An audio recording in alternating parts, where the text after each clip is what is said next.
My husband keeps texting me. He's been dead for 5 years. Drew and I had been married for 2 years when he got in the accident. Head-on collision, drunk driver, declared dead at the scene. That was back in 2020. Grieving him through the pandemic, completely isolated, was the hardest thing I've ever had to do. But I worked through it with my parents, with his mom. I've even started dating again, but then the texts started. I got the first one while I was on a date at some over-fancy Italian place. A text from Drew's number. It was blank. Like someone had just hit the spacebar and hit send. I got the next one a few days later in the evening, while I was curled up with a book. It just had a period. At first, I thought it was a prank, as cruel as that would be. Or maybe it was well-intentioned, by an older person or someone on the spectrum. Maybe they thought the texts would make me happy. I asked around, but no one knew. I thought about going to the police, but there was nothing threatening in them. Just strings of weird punctuation. Maybe it's a glitch, I thought. Maybe the system had reactivated his number by accident and was sending bits of code to me.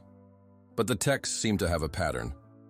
They were often sent when I was on a date or getting ready for one. It seemed just enough to be more than coincidental. I tried telling myself I was being paranoid, that it was all just chance. As the anniversary of his death approached, though, the texts increased in frequency. They went from 1 or 2 a week to 1 a day. ... Just nonsensical punctuation. Every time, I was starting to get desensitized to them. The first one had made me cry, now they just annoyed me. On the anniversary of Drew's death, though, the texts increased tenfold. I got 5 of them before noon, over 15 in the afternoon. And as the time of his death approached, 11 p.m., they came in faster and faster. This is way more than coincidence. Someone is fucking with me. I went to the police. They said they'd be able to trace where the texts were coming from, but they'd need some time to get in touch with the cell company. Probably just a scammer, the officer had said. Even though I told him everything. There are tons of scams now, with how bad the economy is, but they're not trying to get anything out of me. I told them, and they're texting me way more today than any other day. On the day my husband died, "I'm sorry for your loss," the officer had said, in a detached tone.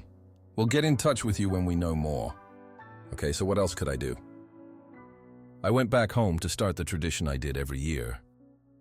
At 7 o'clock, I put on his favorite movie, Stranger Than Fiction, and opened a bottle of wine. I patted the seat next to me, as if gesturing an invisible him to sit down. I liked to talk to him, pretend he was actually sitting there with me. Maggie Gyllenhaal is so cute. I told the empty spot, I'd totally date her if I wasn't married to you. And if, she wasn't a movie star. Will Ferrell is so young in this. He looks like a baby. Haha, he's so awkward. She totally hates him. My phone pinged, ... I frowned at it. I decided to call the police station again. They told me they didn't have any news. I looked at the empty spot. "I miss you," I said, sucking in a deep breath. "I miss you so much." I looked at the phone, waiting for it to ping. A small part of me wishing it would, like he'd heard me. What if the texts really are Drew, somehow? I thought of that Twilight Zone episode, where the old woman keeps getting phone calls. And then they find a downed telephone pole, the wires dangling over her husband's grave. Was this sort of the 2000s equivalent of that? Had some spooky ghost EMF jammed the wireless cell communications? But the phone didn't ping. Of course it didn't. This wasn't his ghost trying to contact me. This was someone fucking with me. Someone playing a sick game. The only answer I'd get was from the police. I got up and refilled my wine glass, but my hands were shaking as I poured.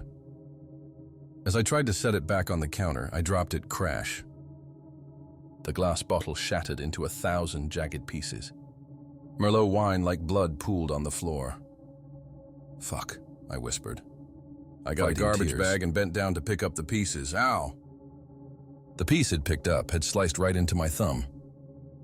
Never clean shattered glass while you're tipsy and crying, I guess. Cursing. I stood up and ran my thumb under the faucet, staining the water-red ping. I glanced over at my phone sitting on the couch armrest. I turned off the faucet, made my way over to it. My heart plummeted as I saw the text. It had a smiley face, not a blank text. Not a string of nonsense, a fucking smiley face, after I'd just cut myself. And not any smiley face. A colon, then a space, then a parenthesis exactly how Drew made his smiley faces. He never wanted autocorrect or GChat or whatever program to turn it into an emoji or actual smiley face. Someone is watching me, and they really, really want to fuck with me. I ran over to the kitchen window, tiptoeing around the glass. I pulled the curtains shut over the sink. Then I ran around the house. Checking every lock, I called the police. "I think they're watching me," I whispered. "What?" "They sent me a smiley face, right after I cut myself." "Okay.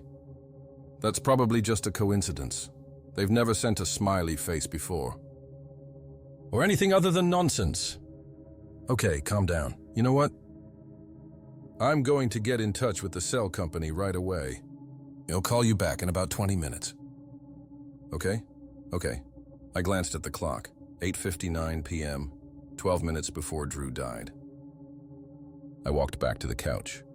Blood blooming on the paper towel wrapped around my finger. The phone was going off like crazy now.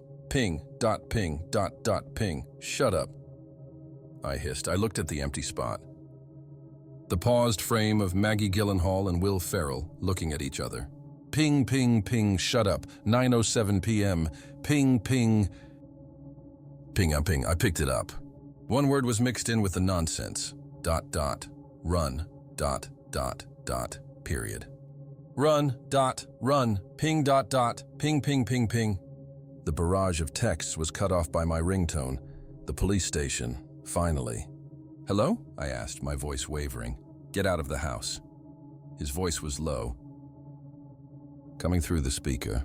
"The texts are coming from inside your house." All the blood drained out of my face. I leapt up and scrambled towards the front door. Hands pulled me back roughly from behind. I fell flat on my face. Pain shot up my back. I looked up, blinking, and found myself looking up at Drew's mother.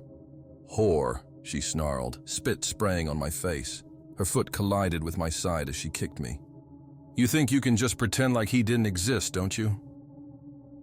As soon as he's dead, you just go off and start dating again." "It's been 5 years," I gasped. "You never really loved him, did you?" She shrieked. I tried to scramble up. She kicked me again. I coughed blood onto the carpet. "Stop," I whimpered. "You're nothing but a..." The door slammed open. A police officer was standing in the doorway.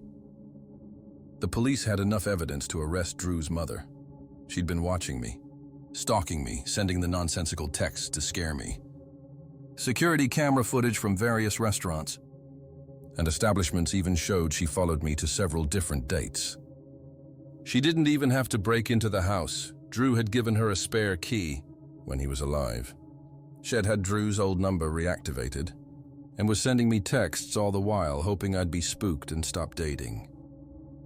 Stop moving forward, stay with her in her cocoon of grief. She didn't see all the nights I'd cried myself to sleep after those dates. Wishing it was him next to me, knowing no one else would ever measure up. One thing, however, remains unexplained.